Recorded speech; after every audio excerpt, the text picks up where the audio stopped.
Dans un monde où le bruit étouffe nos pensées et où le chaos semble parfois respirer plus fort que nous, il existe un refuge secret, invisible aux yeux mais éternellement ouvert. Allah. Ce refuge, certains le cherchent dans les mots, d'autres dans le silence, et d'autres encore dans les larmes qu'ils n'avouent à personne. Alors que tu écoutes ces mots, laisse une question résonner en toi. Où se cache ton cœur lorsque tout s'effondre autour de toi? Est-il éparpillé dans les choses du dunya, ou trouve-t-il encore la force de se tourner vers celui qui ne disparaît jamais? Car Allah dit, n'est-ce point par l'évocation d'Allah que les cœurs se tranquillisent? Sourate 13, verset 28. Il y a des moments dans la vie où tu ne comprends plus le sens de ce que tu vis. Tu regardes ce qui t'arrive et tu te demandes, pourquoi moi? Pourquoi maintenant? Pourquoi ainsi?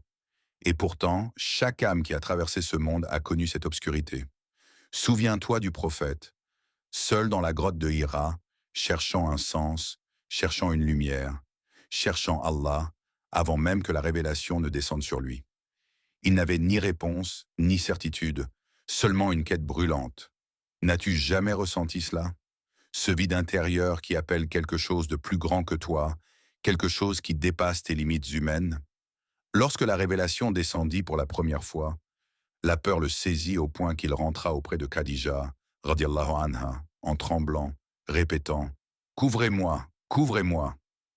Et c'est dans cet instant de vulnérabilité absolue qu'Allah lui donna un message de force, un message destiné aussi à toi, à chaque fois que ton cœur se contracte et que ton souffle devient court.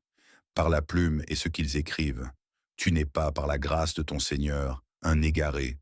Sourate 68, versets 1 à 2. Tu vois, même le prophète, l'homme choisi, a goûté aux frayeurs de l'inconnu.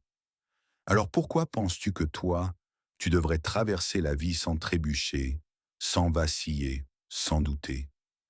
Allah ne t'a jamais promis une existence lisse. Il t'a promis sa proximité.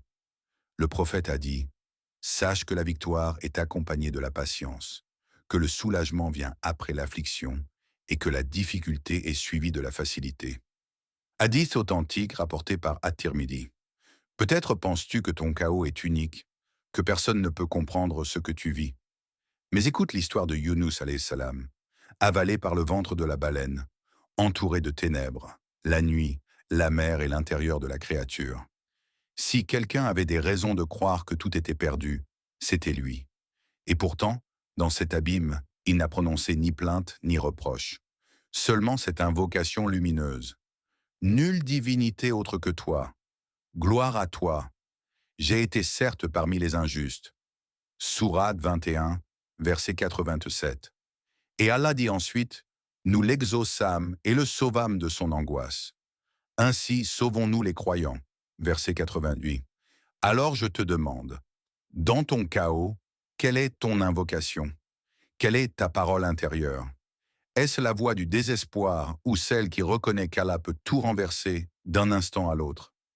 Il y a aussi l'histoire de Mariam alayhi salam, seule, rejetée, accusée, portant un enfant sans savoir comment affronter son peuple.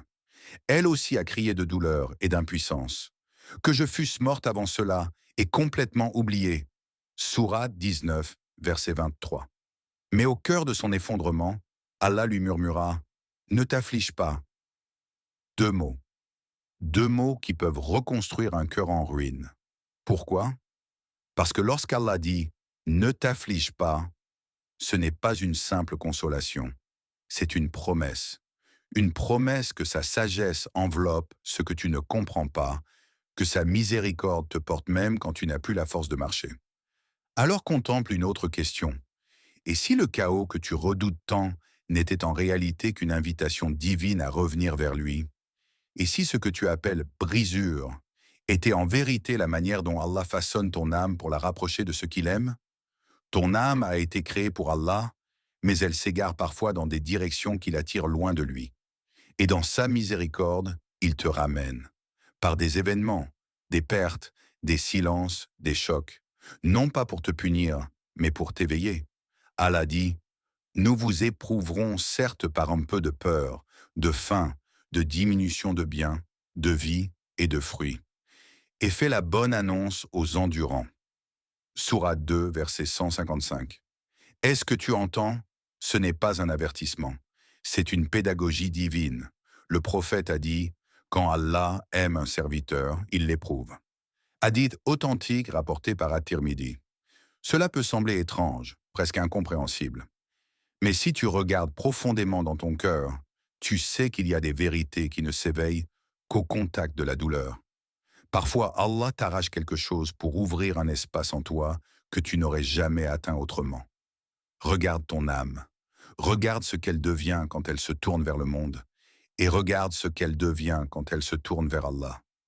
N'as-tu jamais remarqué que les moments où tu te sens le plus vivant sont ceux où tu es le plus proche de lui?